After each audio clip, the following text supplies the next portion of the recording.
Jason here. Welcome to another instructional patch breakdown video, this time with a particularly messy patch. I didn't really take the time to use shorter patch cables where there should be shorter patch cables, but the patch is fun, so there's that. Yeah, this past weekend I put this system together specifically to shoot the video for this guy, the limited edition run that I've done of the Thai module. But I got a bit distracted and spent the day patching, so I'm coming back to this today pretty fresh and have a vague memory of what the actual patch configuration is, but this could be quite a long one, so I think I might do a separate video of just a musical performance with this patch as a parallel video. As you can see, this is running as a generative patch where everything's coming from this sample and hold. So as this progresses through, it's being quantized and driving the voice, which is then kicking off an envelope and triggering a whole sequence of events with essentially 3 parallel voices, if we're counting the quad voice of the Saïch as one voice. So I'll go with the same structure as before, where I'm going to go through and try and trace through the various signal paths of the voices in the patch. I'll then spend some time off screen transcribing this, tear out all the patch cables, and then rebuild from scratch.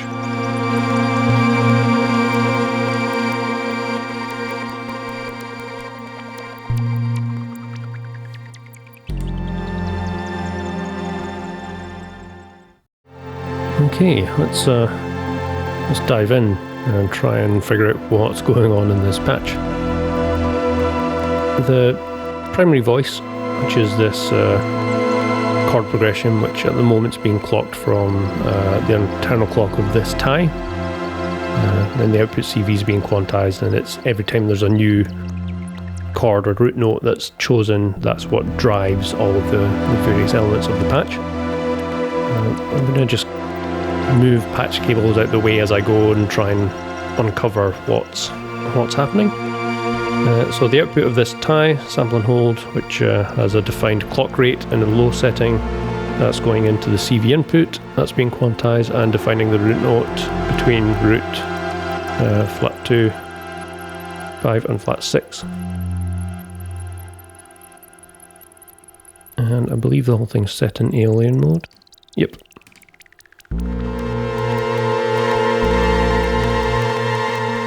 So let's just follow on from the harmony, and I'll discover or rediscover what I did as I go.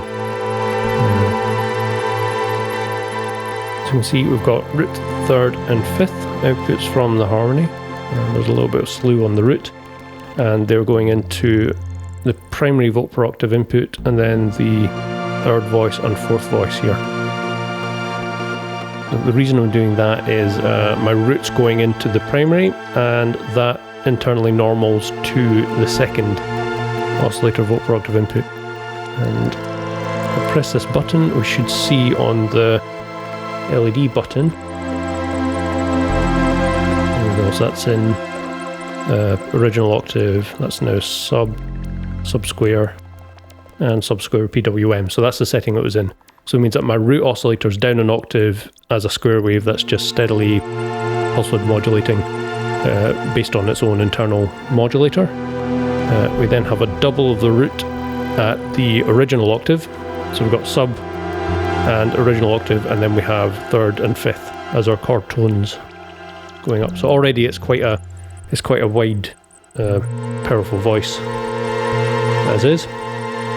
The output of that I've got going into the Vinca down here, the lower channel. So that's just a traditional VCA. Looks like it's set to fully linear, so as that's being CV controlled and opened, it's just opening up swells of this voice. So the control for that, let's branch back to the CV control. So this patch cable here, I'll follow that down. There we go. We'll come from the cease envelope. So it's just a more traditional ADSR, although it's being triggered from a trigger signal, and in its trigger mode, what this does is it forces the attack phase to complete. So we've got mostly exponential in shape, so every time it's triggered, you can see it arcing up from the attack phase.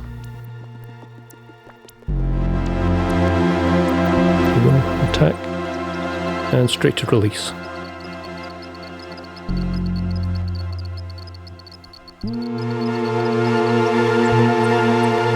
Okay, back to our Vinca. Let's follow the audio signal path. The output of the Vinca, that's coming in here to a 1F, and this is actually cross-fading between two sound sources. The other being this chirping CSL cross-modulation voice. I'll keep it to the Saïch voice for the time being because that's the primary used sound source. And that's coming up here to the looper. And I'm going into the auxiliary input of the looper, and the output is coming from the auxiliary output. I'll get to the next stage in that signal path and focus on the looper a bit. So it's being used in quite a particular way. So each deck, you can see both the yellow indicators here are steadily pulsing. Maybe a bit hard to see because of the trigger signals overlaying with them. The pulsing yellow indicates that it's in tape decay mode.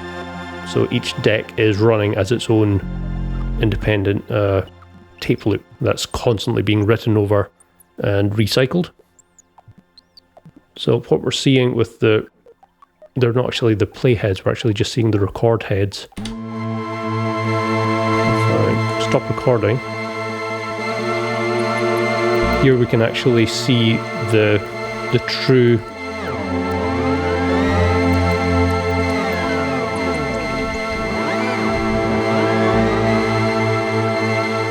playback heads.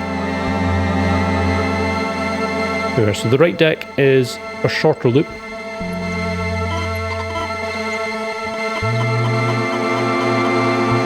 And it's running at original speed forward. The left deck is running at original speed in reverse. And this one's actually got a longer record loop time, so this is acting more as a quick tap delay.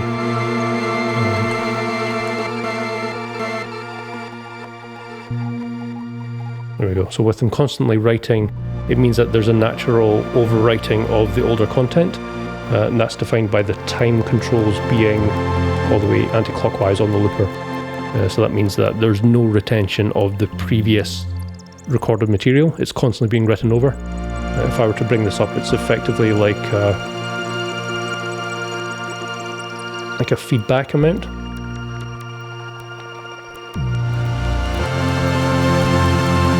That every time there's new audio coming in, it's compounding, it's being written on top of the existing stuff, but the existing stuff is still there as a bed underneath.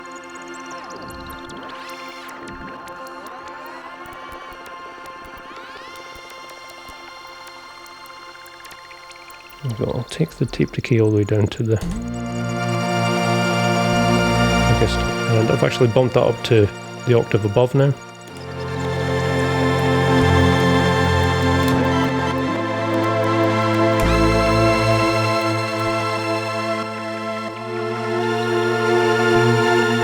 So it's essentially an octave pitch shifting delay on the right deck. And as you can see, I've got no direct inputs or outputs patched to either deck. So this means that the natural cross-modulation internal routing is allowed to do its thing. So this sort of layering up and the almost ping pong effect delay that's happening, that's actually happening through analog routing internally. So the output of this deck is being captured into the right, the output of the right deck is being captured into the left, and each one's recording at a different speed, or loop speed overall.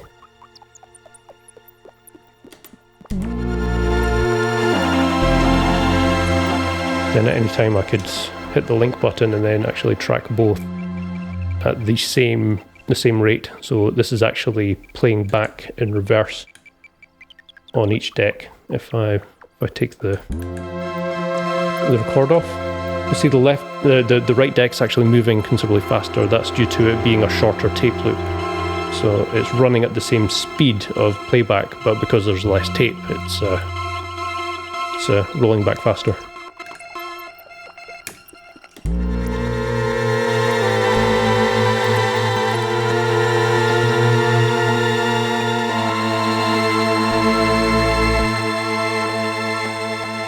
If I turn the rate all the way down and install this, then we can actually play with the internal feedback a bit.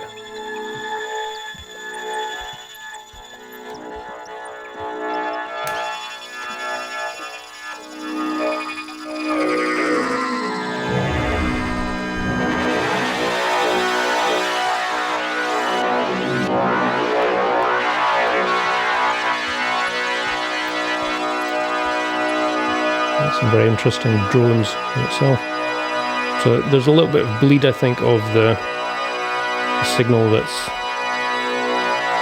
coming through. Maybe the VC is not closed completely. It's definitely got the tonal character of the voice that was recording in.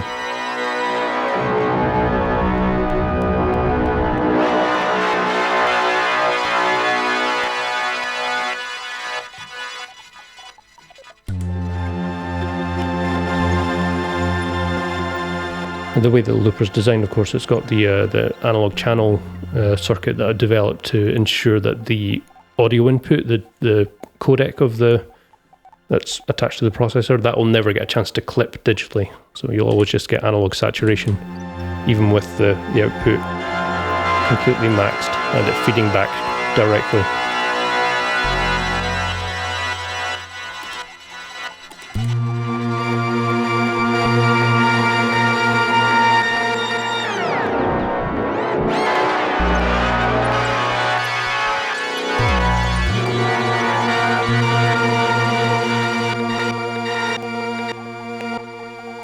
Keep it a bit more minimal.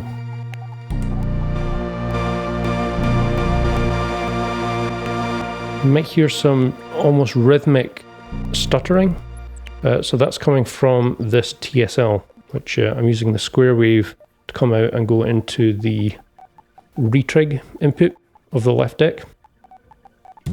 When that's got something captured in, if I increase the rate of this, it's in LFO range, but this is pushing it up into low audio range. It's fast enough that it's basically ratchet triggering the left deck. So if I capture something in so that we can hear it clearly, stop recording. Here we can see the rate of retrig, and as it increases, it maxes out and becomes a short. Not quite wavetable loop, but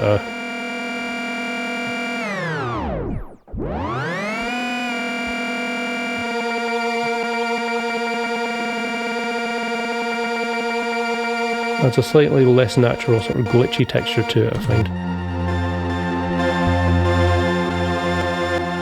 And I've got the rate of this LFO being modulated by an LFO from the oct. So as that ramps up to full positive, this will probably just peak at the at that fast rate for quick repeats.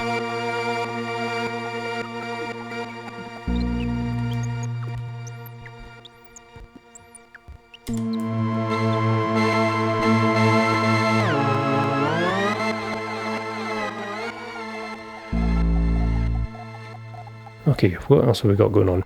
So that's the main voice where the Saïch is the chord progression.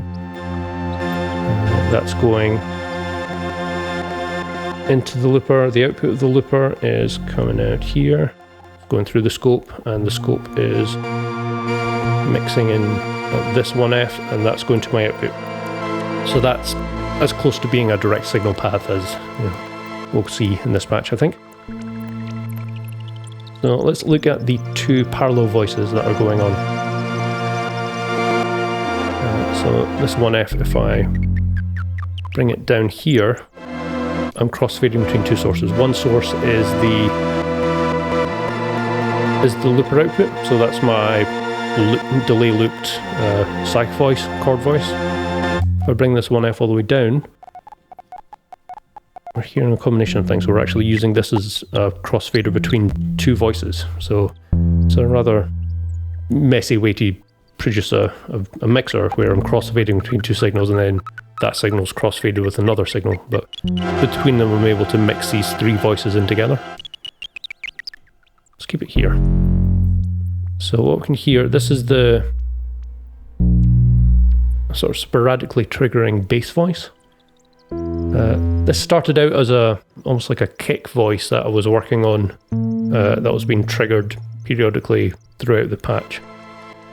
I'll mix in a bit more of the chords just so we're hearing this bass voice in context.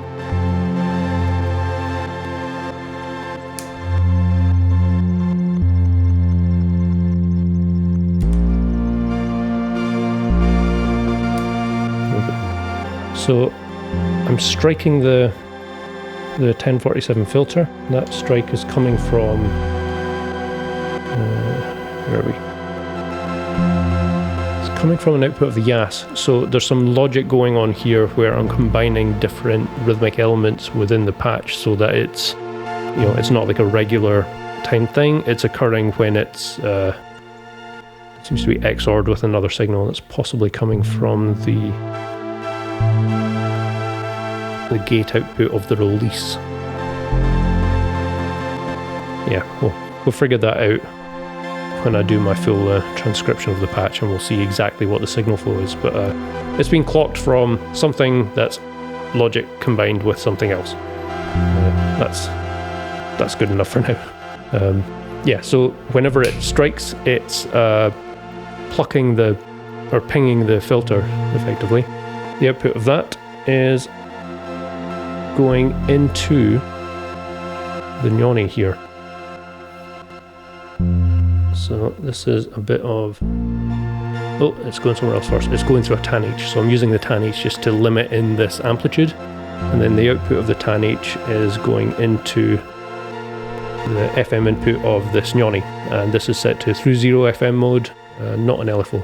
So I'm through zero frequency modulating this Nyoni with the bass tone that's coming from my 1047.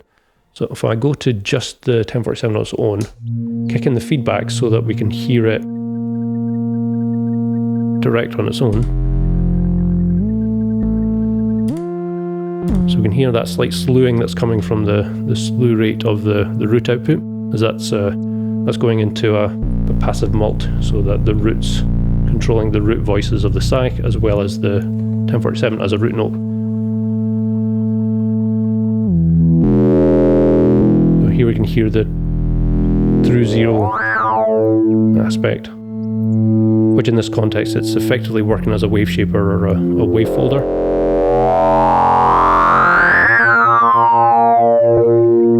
Perhaps a bit too aggressive for where the patch was. I obviously had it as a bit of colour, so as the 1047 is being plucked, it's limiting at the Saïch, but I had that just peaking enough so that we're getting this harmonic distortion coming in very subtly from the Nyoni. Another trick I was using with this is using here's a clock signal. So this is a soft sync clock that's going in.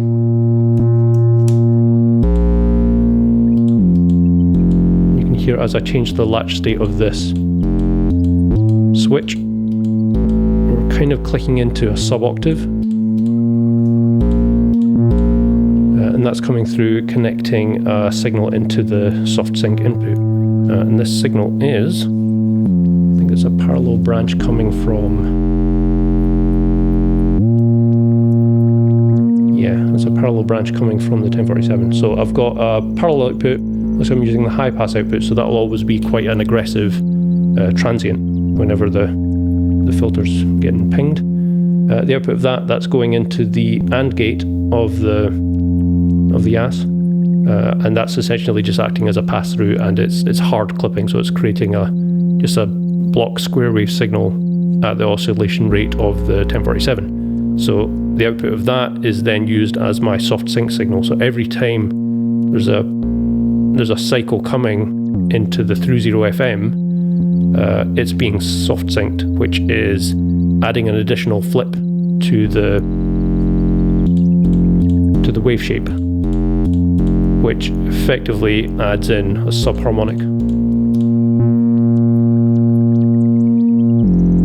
And this signal itself is being clocked from another output of the AS. So again, I'll dig into the details of this specifically in the transcription to like really dig into the full patching. But we've got a related clock coming from the rest of the patch that's periodically changing the sub on and off, and it just adds a bit more variation there. I'll take it off feedback.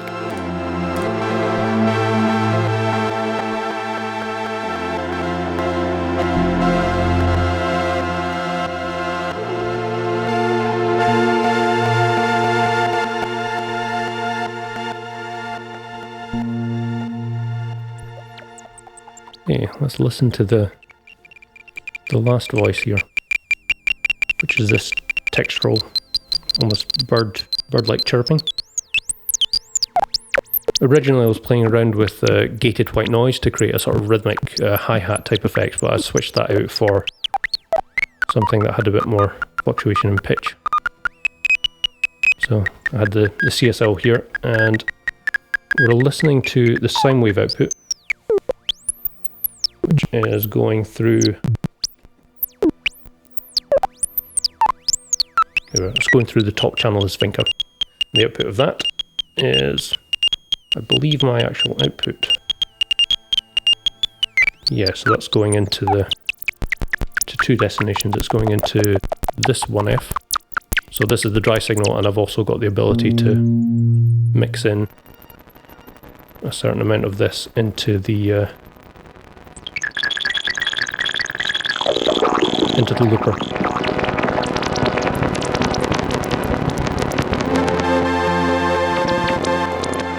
So this is the source going to the looper, and it can either be the CSL voice or the harmony voice.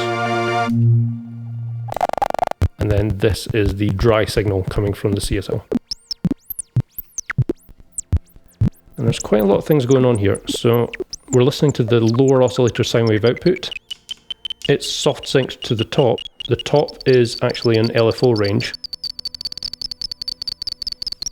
And I've got a lot of cross-modulation dialed in. So here we can see, if I hold the index routing button, we've got lower oscillator FM engaged and the lower oscillator's wavefold depth engaged based on the index amount. And that's being modulated from a channel of the oct. So that's just slowly bringing up and down the cross index ratio. I've got the wavefolder output from the bottom voice going into the FM input of the top, and that's set at a fixed amount. So as the index increases, we're increasing the amount of the top oscillator sine wave, which is normaled to the bottom oscillator's FM input via the index. So that's where we're getting this sort of circular FM. But the chirping comes from the fact that it's the wavefolder that's modulating the top voice. So a lot of chaos, and on top of that I've got volt per octave signal coming from, I believe, here we are, the top tie. So this is being clocked from the decay period of the cease. So every time the envelope cycles and it passes that decay stage, it clocks this tie, which gives me a new random voltage, and that's defining a new fundamental pitch for the top oscillator. So that's adding a bit of variation per note.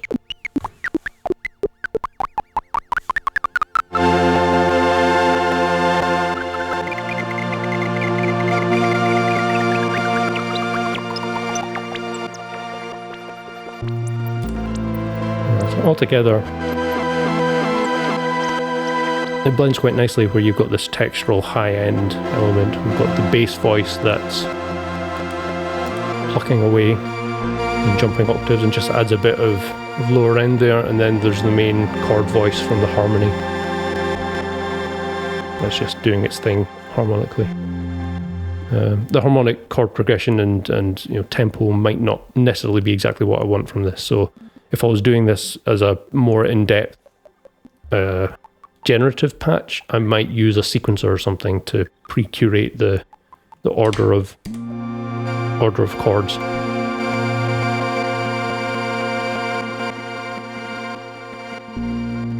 The randomness definitely has its charm in there.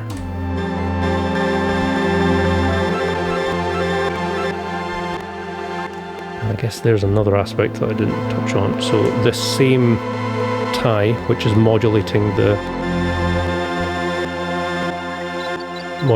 pitch of the top CSL voice, that is also patching to the Saïch, to the general purpose CV input, and this is currently set so that the control fader is defining the interval offsets. So this is adding perfect fifths or perfect fourths below or perfect octave offsets in addition to the volt per octave signals. So as this tie receives a new clock, it's adding the potential range of additional offsets. So it's adding tensions, it's adding a more interesting harmonic character to these chords. If the chord progression's too fast, then things can layer up a bit too much, especially with the delays. So there's a bit of tempo tweaking required to get it in a sweet spot.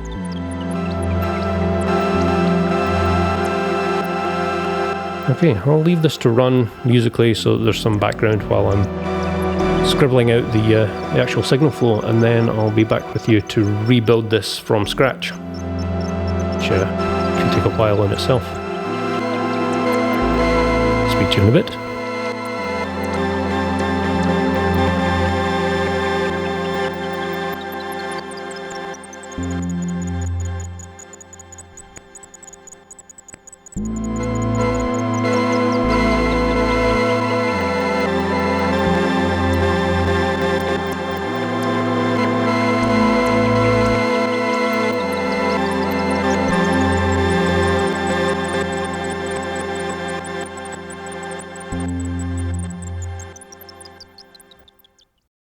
And we're back. So as you can see, I've completely initialized this system, so we really are starting from a very blank canvas.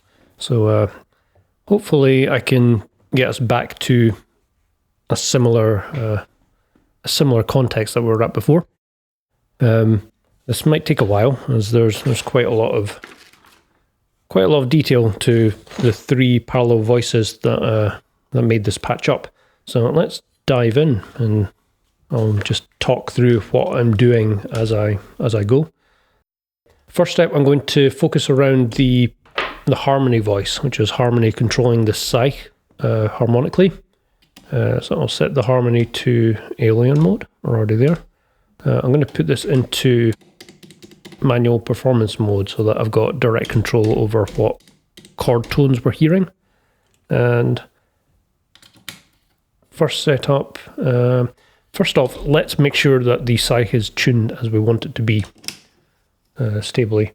I'm just going to run it through the low pass filter to start with, so that we can hear it, but not too aggressively. Patch it via the scope as well, just so we can see what's going on.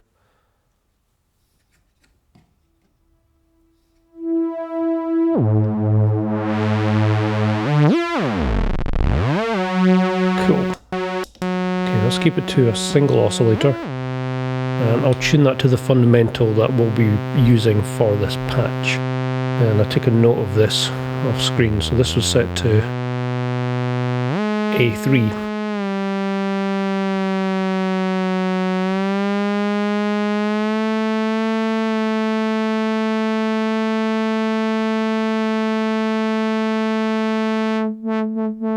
There we go.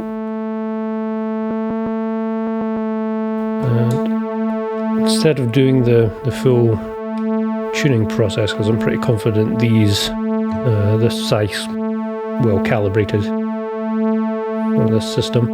I'm just going to go into the last mix profile, which retains a constant root, and I'm just going to manually tune them to unisons.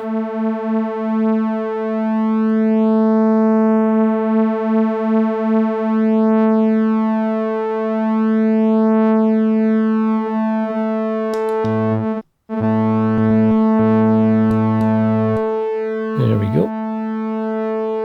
And just check, I'll go into interval offsets. That's sounding good. Cool. Okay, let's get our voice patched up. So my root's going to go there. Actually, at this stage, I'm going to run the root into a mult, just so I've got that for the next voice, which will be the 1047 voice. There you go, and then third, which is actually going to go to the third oscillator, and then fifth, which will go to my fourth oscillator. Here we go, and if I bring this back up.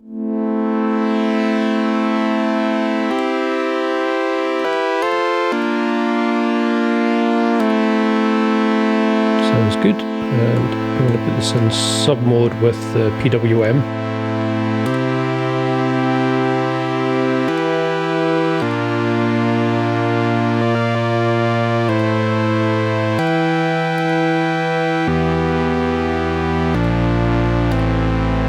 Sounds about right. I've actually brought this down an octave.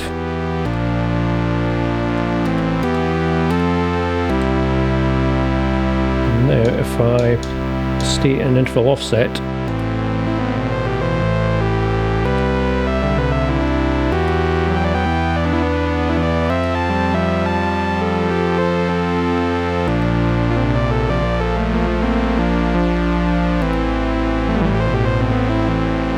that sounds good.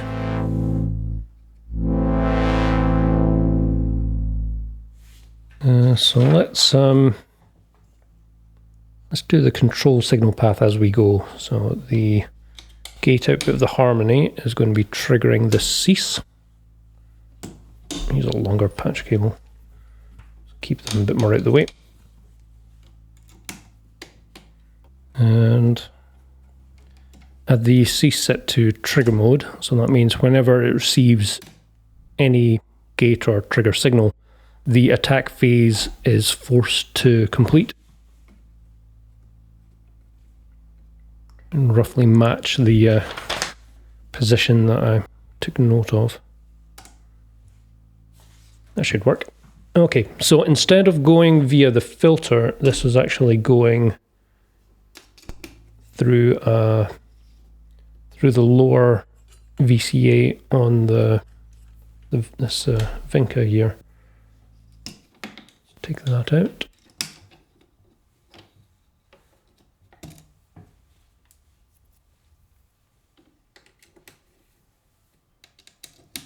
I'll keep it via the 1047 just now, just so that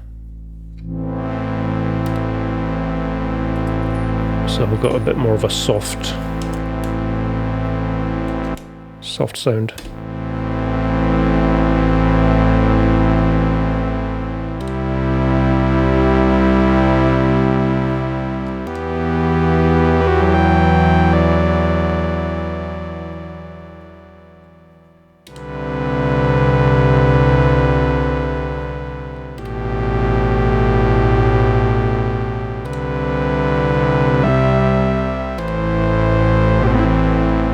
Sounds good. Okay, so next up, the output of that, I was actually mixing via a 1F. Let's go with this one here.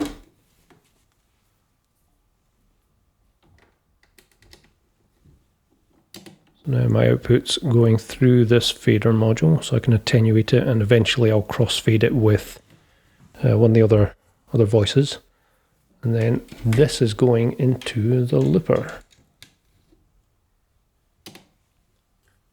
and output to the looper. Let's run it through this 1F. And then this will be my output signal.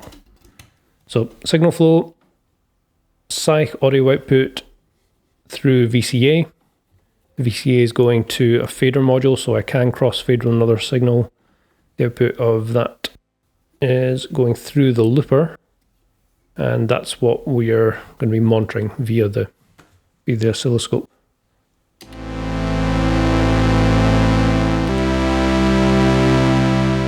Sounds good. So that's audio just coming through the looper.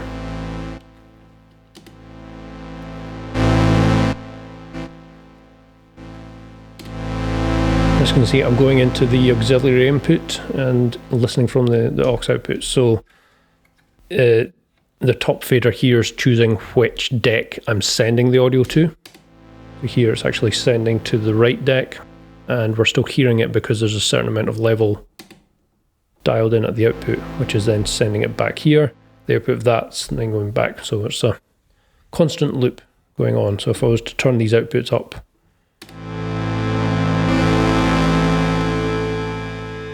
we would eventually get some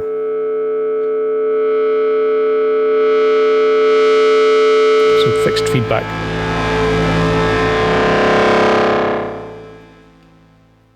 Which can be fun, but wasn't specifically using that in this patch.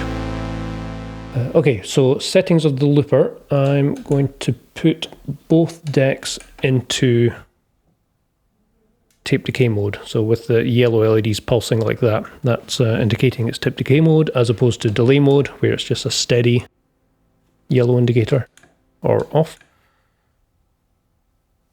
And let's clear both decks, and I'm going to just get a general loop length for each of these. And I believe I had it there. So this should be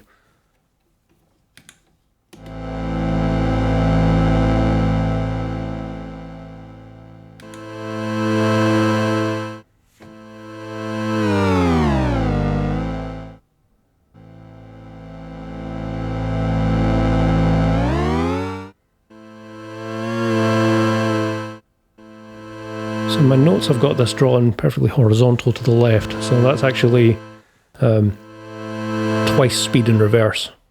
If I take the time all the way down, this means that when it's constantly recording, it will always be writing over and clearing the previous content.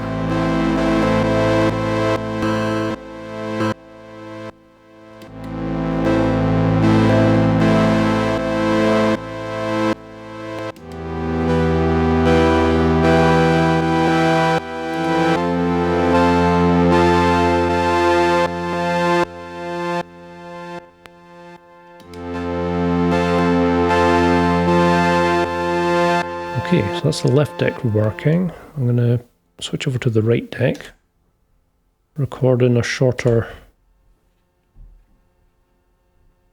loop.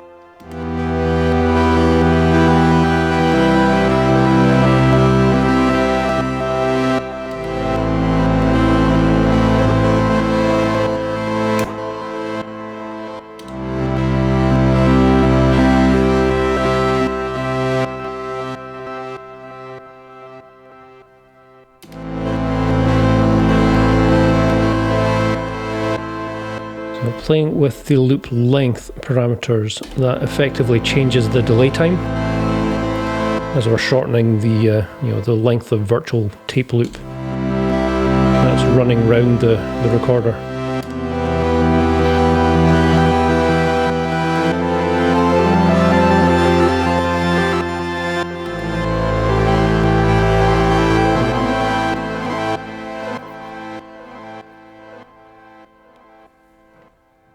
Bring the time down a bit so that we're quicker decay of all the feedback dissipating. So there is a bit of feedback because it's set with a little bit of output level on each deck, and that's feeding back in. So we're getting this infinity loop of each deck feeding back into the other.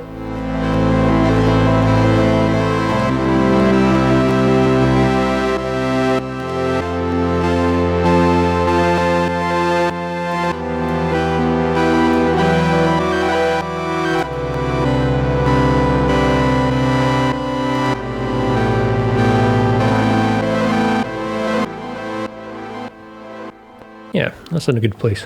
Okay, let's do our bass voice, or our, yeah, it is essentially a bass voice. When I was first patching it, I think initially I was using it more as a kick type effect. So what we're going to do, we're going to use the 1047 as a sound source, and what I'll do is I'll mix it in here. So that this crossfader is between the harmony voice and whatever the filter's producing. So to get a reference, I'm just going to kick it into self-oscillation by engaging the feedback switch and turning the resonance all the way up. And this I want to tune to my fundamental.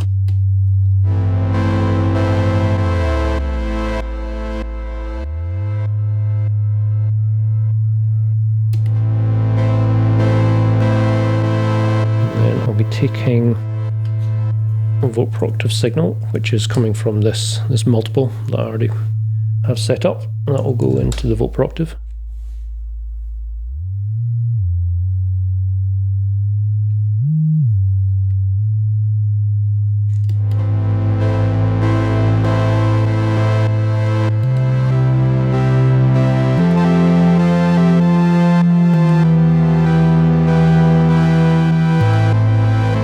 That's tracking nicely.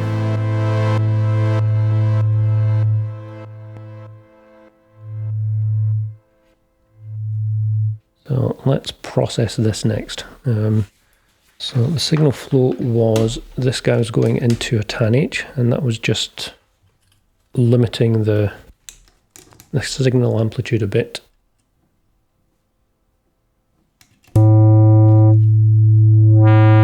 So you can see it's a little bit rounded off on the...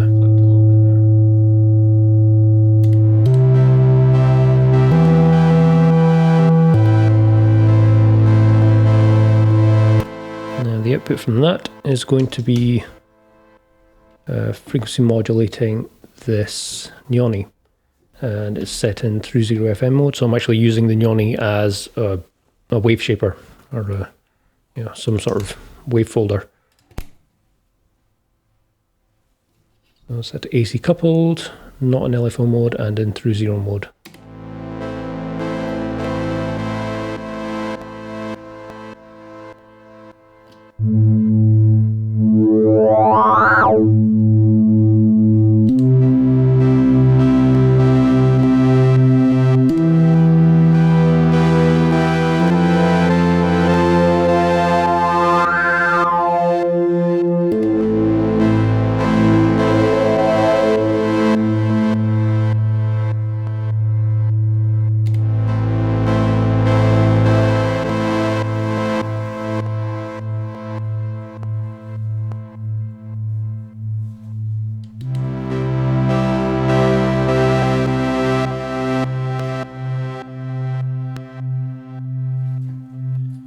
Okay, so to strike this initially, I'm going to use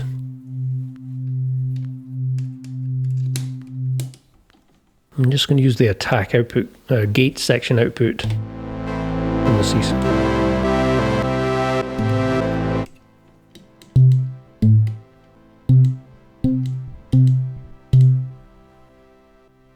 now my feedback amount on the 1047 is effectively my decay time.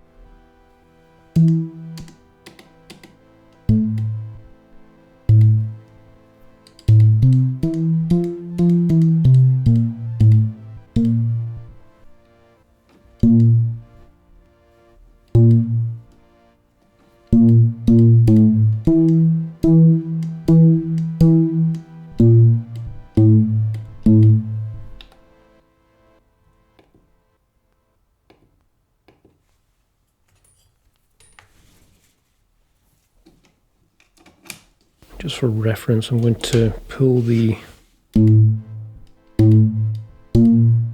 parallel output of the impulse from the 1047, and that's going to be driving the scope, so we can actually see, or clocking the scope, sorry, so we can actually see the output of the gnoni in context. You see the percussive tones now are folding in, but there's constantly this organic motion to the whole voice.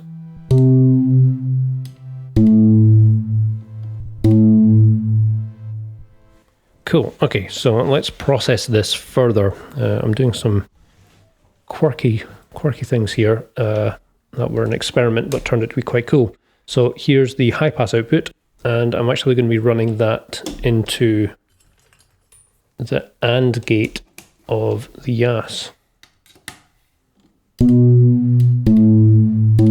So what that's actually doing is creating a really aggressive square waved version of the signal's tone, and that signal is going to be coming out and patching to the soft sync input of the gnoni.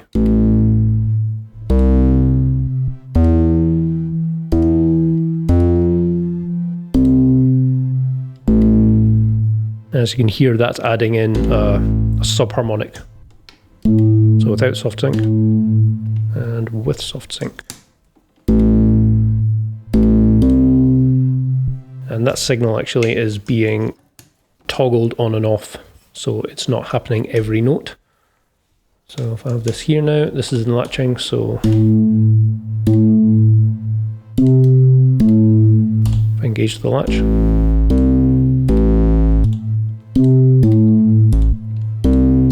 I can choose whether or not that sub-harmonic appears in the voice. And that's going to the 1F.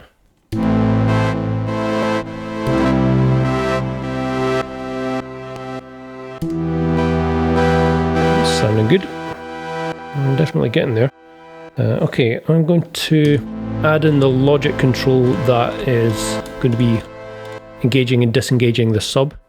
So this is a logic combination of a couple of outputs of the cease.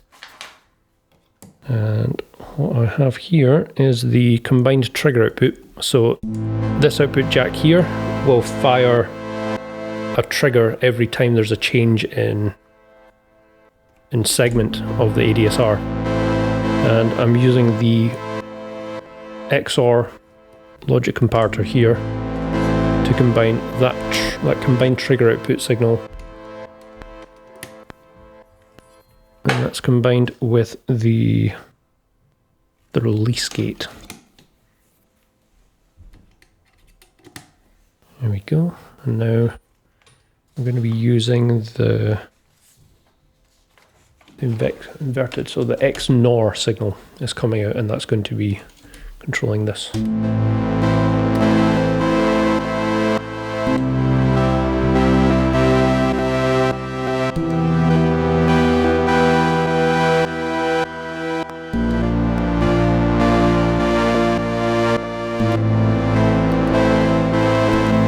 Effectively have a bit of a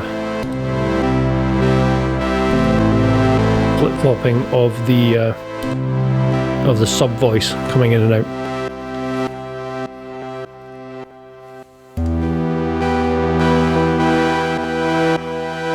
Cool. Okay, so the actual control of the strike, that's actually coming from here, so it's not directly from the AND gate. XOR signal.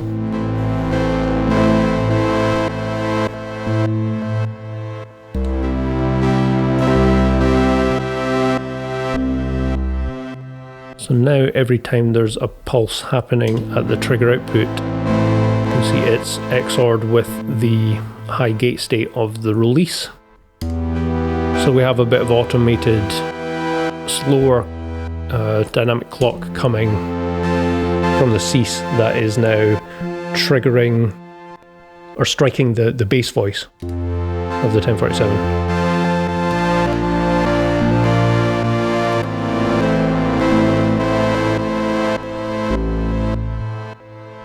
Yeah, that sounded cool.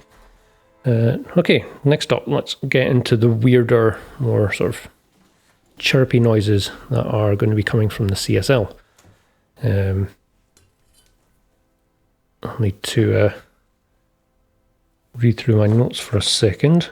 It's a little bit on the dense side. So first off, let's ensure we've got the right index routing engaged. So as I hold the index button, we can see the sync and the sub are both lighting. So that means we have index control over the oscillator A's sine wave through the index VCAs to oscillator B's FM input, and the same signal is actually going to this CV input as well. And I had that up a bit, and I was actually patching the wavefold output to the CV input here.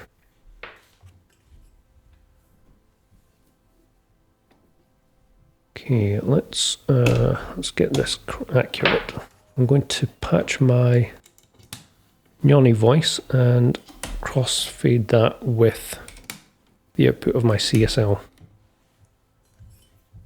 And that goes into this fader. So instead of using a mixer module, I'm actually using a crossfader that blends between two signals.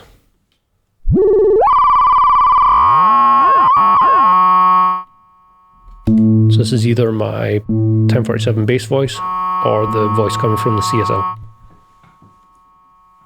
And that signal is then being crossfaded with my looper voice. So it's a way of mixing multiple signals together.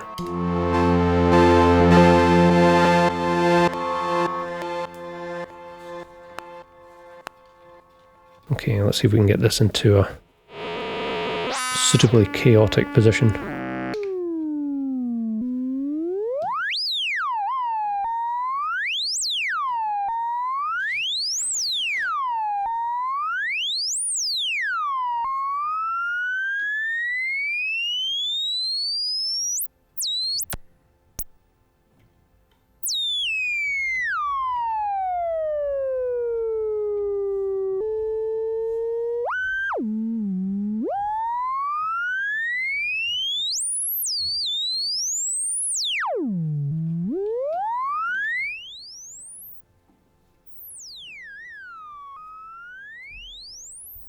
Okay, control over that. I believe this output was modulating the volt per octave.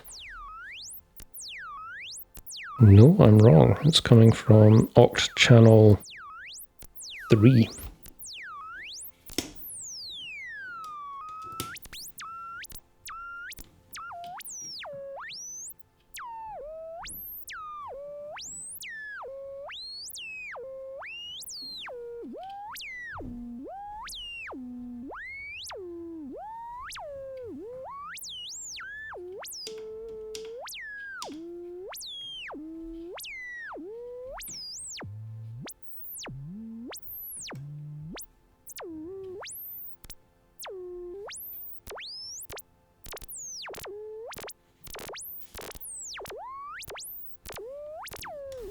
I'm going to slow that down a bit.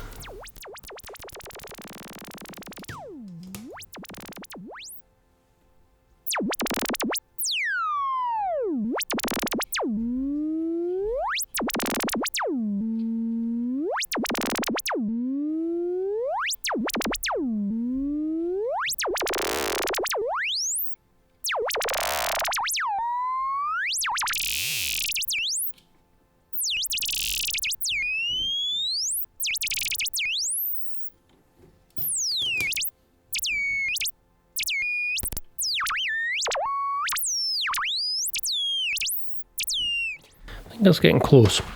It's a rather bizarre voice where I just had sort of weird, glitchy bird noises as the result.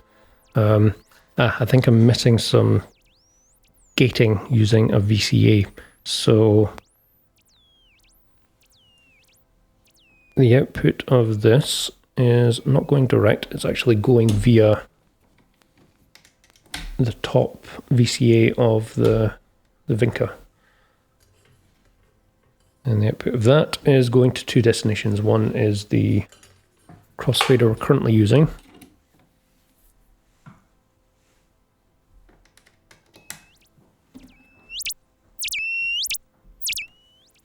Cool. And the modulation signal of that is a composite of the square wave from the top voice of the CSL. So this guy here, and that's going through the NOT gate to invert it.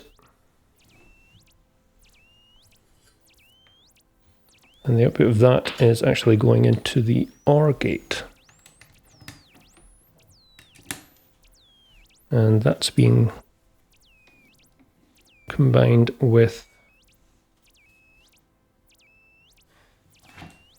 that's right, the clock output of the left deck.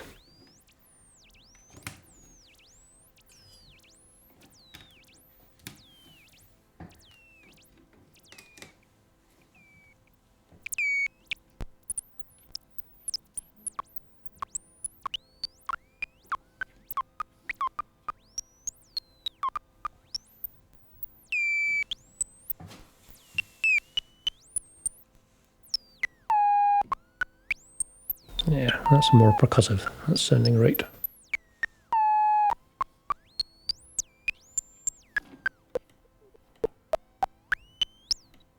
So this output actually gets multed and is going to two destinations. One is our dry mix. The other one can be mixed in to the looper.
Retuning my 1047, must have bumped it or it's drifted slightly.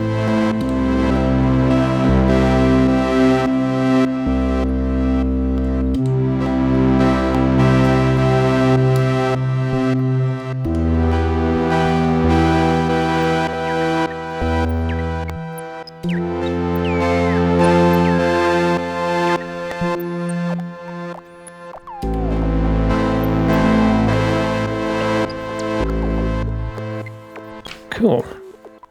That's getting pretty close. We're basically getting onto the sort of finer tweaks and details of additional modulation. So what I'm going to do is focus more specifically on my Saïch voice, because I'm realizing now I'm missing a fairly critical component to that. I'm going to take the top oscillator of the oct and patch that to the linear FM.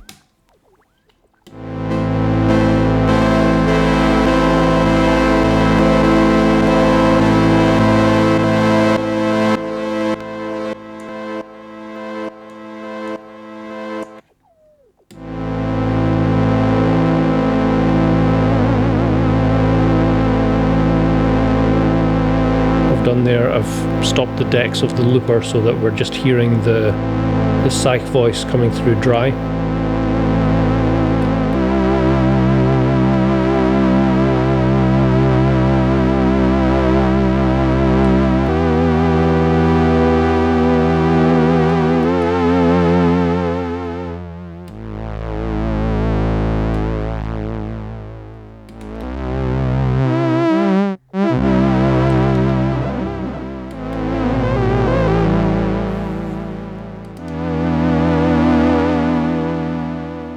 is now giving me some vibrato over the chord voice.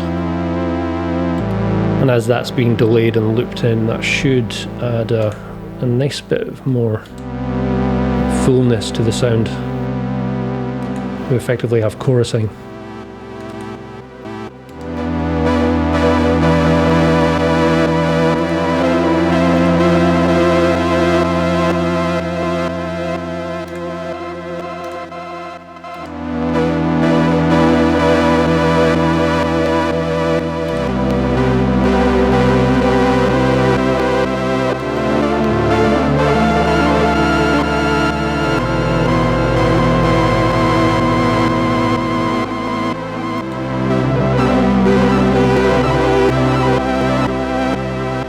Cool. That's sounding good.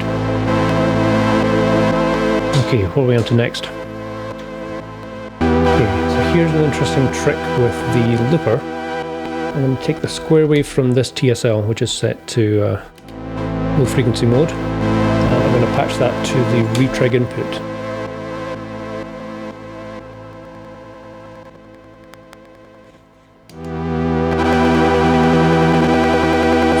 Now we can hear some quite rigid looping. If I take it off constant record, see that the rate of this LFO is actually controlling the retrig rate of this left deck. And when that's happening with the tape decay constantly recording over, I can turn this up and get a sort of percussive, glitchy, almost sounds granular in some ways. So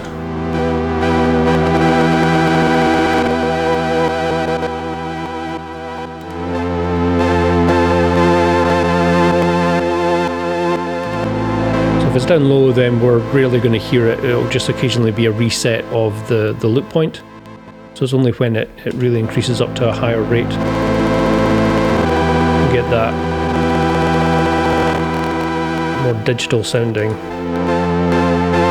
locked loop sound.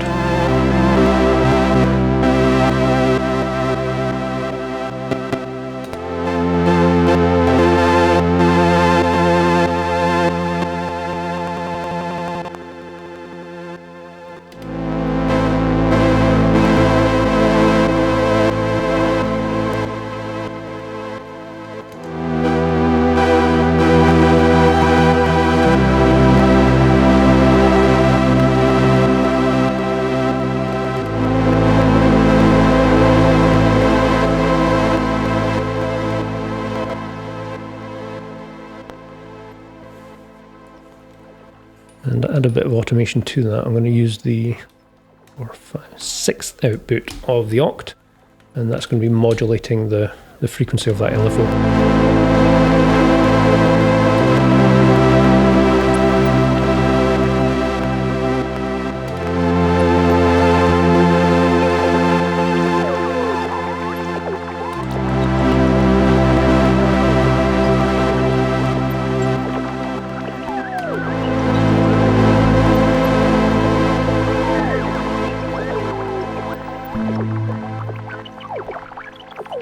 Okay, some more automated movement. Let's use the gate output from the attack phase of the cease, and that's going to clock this time module.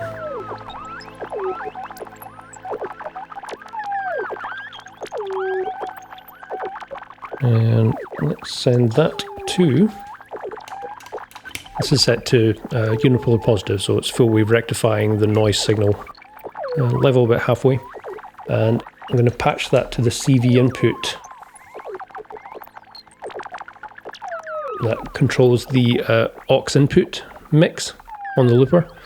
So now the voltage here is going to be choosing which deck audio is being sent to. Every time a note's played, it will randomize a new voltage. This will probably be quite subtle unless we're monitoring each deck individually, which we're not. We're just hearing a summed mono signal. I did find it sort of softened the whole patch a little bit. by distributing the new content a bit more randomly.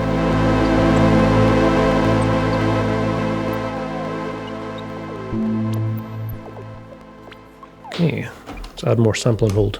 I'm going to use the clock output, or the gate output from the decay stage of the cease. Yeah, that's right. This is going to be sampling an LFO, so this will be sampling the, which number? Channel 3?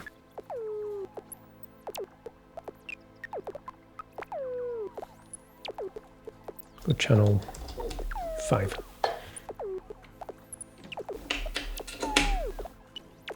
That'll give this this cease a different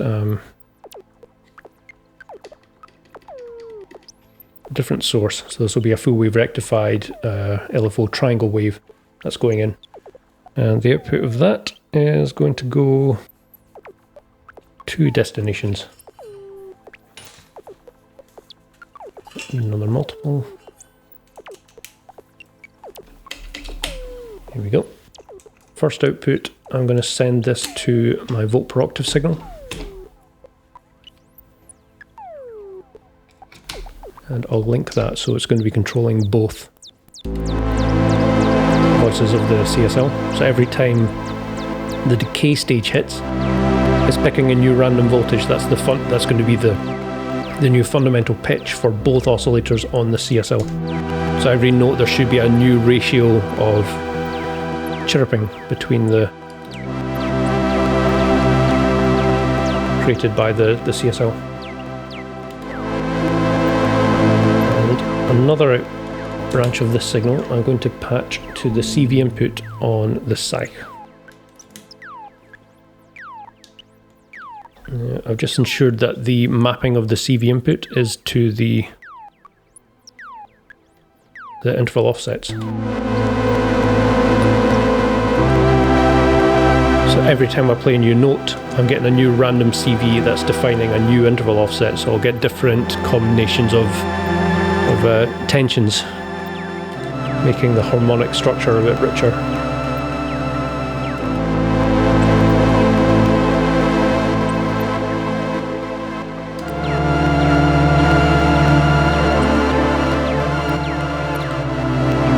Of course, I've always got manual control with the fader here for enhancing that.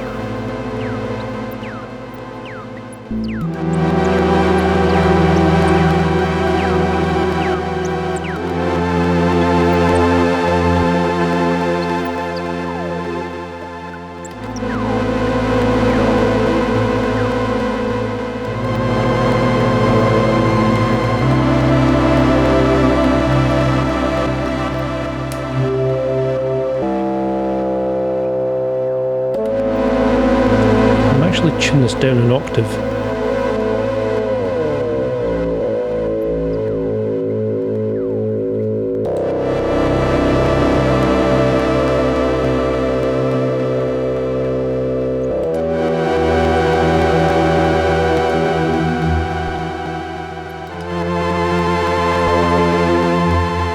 Yeah, I think that's a nicer spread of the voices there.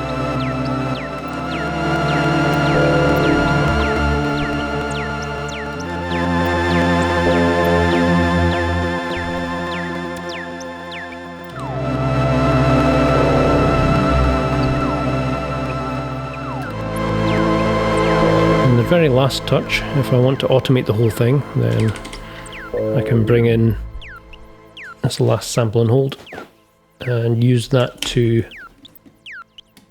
control the harmony. Choose a collection of chord tones.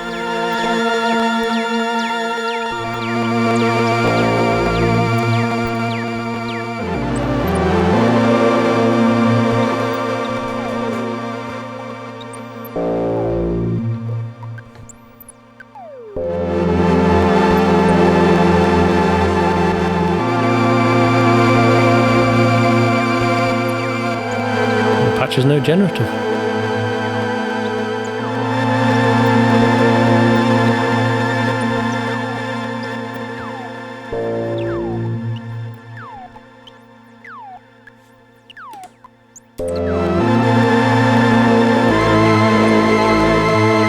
the sampling hold doesn't necessarily predict the harmonic motion that I would personally want, so I would lean towards keeping it in manual mode and then manually playing through the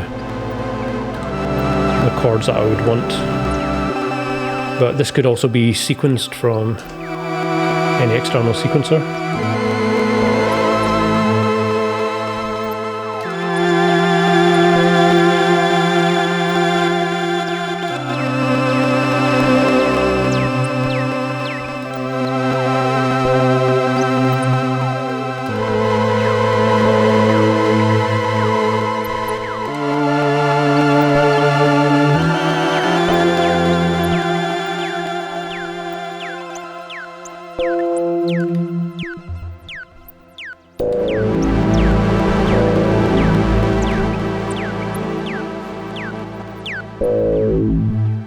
Yeah, thanks for watching. I hope this has been helpful in inspiring some ideas using a mix of these different modules. See you in the next patch.